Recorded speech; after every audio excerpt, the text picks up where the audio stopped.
في معركة خيبر، وعندما عجزت قوة المسلمين عن فتح خيبر جاء الرسول وقال إلى المسلمين: غدا سأعطين الراية إلى رجل يحب الله ورسوله ويحبه الله ورسوله، وسيكون الفتح على يده.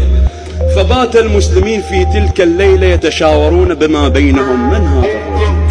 وبعض يقول: أنا هذا الشخص المقصود، وبعض يقول: من هذا الرجل؟ من هذا الرجل؟ طلع واحد يقول لهم: أنا مقصود، وأنا اللي يحبنا الله ورسوله. وطلع ثاني يقول لهم: باكر نشوف إذا ما خلى خيبر فيها لوله. وطلع رابع يقول لهم: لا تكذبون لأن تاريخكم ما بي رجوله.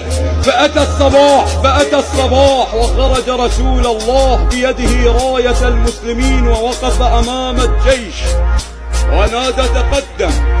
فالجميع يقول: أنا يا رسول الله.